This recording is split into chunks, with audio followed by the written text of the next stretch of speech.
पुढची महत्त्वाची बातमी आपण पाहूयात। अधिकारीच शेतकऱ्यांच्या जीवावर उठलेले शेतीचे पंचनामे करणाऱ्या कर्मचाऱ्यांकडून पैशाची मागणी करण्यात आली।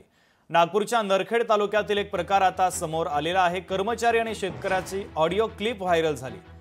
लोकशाही मराठीने मुद्दा उपस्थित केल्यानंतर आता चौकशीच्या सूचना देण्यात आल्या। 24 तासांमध्ये चौकशी करण्याच्या सूचना देण्यात आलेल्या आहेत। दरम्यान या प्रकरणी तक्रारदार शेतकऱ्यांसोबत संवाद साधलाय आमचे प्रतिनिधी ज्ञानेश्वर पवार यांनी। पाहूयात। अवकाळीमुळे राज्यभरातील शेतकरी जे आहे ते त्यांचं नुकसान झाल्यामुळे मेटाकुटीला आलेला होता। दिवाळी पूर्वी जे आहे ते शासनाने अनुदान देण्याचं जाहीर केलं होतं, मात्र आता दिवाळीच्या नंतर शेतकऱ्यांच्या खात्यामध्ये अनुदानांचे पैसे जमा व्हायला सुरुवात झाली आहे। मात्र त्यामध्ये प्रशासकीय जे अधिकारी आहे जे पंचनामा करतात ते पंचनामा करण्यासाठी थेट पैशाची मागणी शेतकऱ्यांकडून करत असल्याचा आरोप आणि त्या पद्धती तक्रार नागपूर जिल्ह्यातील नरखेड तहसीलदाराकडे जे आहे ते देण्यात आले। आपल्यासोबत स्वतः तक्रारदार शेतकरी आपण त्यांच्याकडून जाणून घेऊया।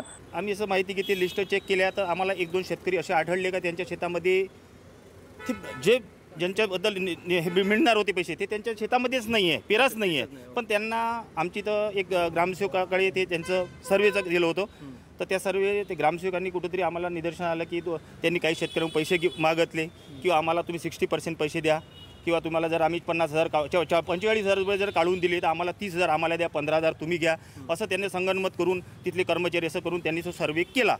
नाही, संभाषण करणारा शेतकरी मी नाही आहे। एक संबंधित आमच्या गावातला शेतकरी आहे, तो शेतकरी घाबरला, तो शेतकरी देणार नाही आहे। आता उत्तर नाही, ठीक आहे ते त्यांच्या खात्यात पैसे आले, आम्हाला कोणीही शेतकऱ्याचं नुकसान करायचं नाही, जे भेटले त्याच्या नशिबानं मिळाले, त्याच्यात काही असो। पण त्याचं खरोखर पुढील व्यक्ती ह्या ग्रामपंचायतच्या कर्मचारी जो ग्रामसेवक खांडे मॅडम आहे त्यांचा कॉम्प्युटर ऑपरेटर म्हणून आहे, तो व्यक्ती त्यांचं काम पाहते, त्यांनी अशी मागणी केली आहे असं आम्हाला निदर्शन। नागपूरचे पालकमंत्री चंद्रशेखर बावनकुळे यांनी 24 तासामध्ये या संपूर्ण प्रकरणाची चौकशी करून याच्यावर कारवाई करण्याचे आता आदेश दिलेले आहेत। त्यामुळे नक्कीच या प्रकरणावरती आता कशा पद्धतीने कारवाई होते आणि शेतकऱ्यांना कसा न्याय दिला जातो हे पाहणं महत्त्वाचं असणार आहे। लोकशाही मराठी करता मी ज्ञानेश्वर पवार, नागपूर।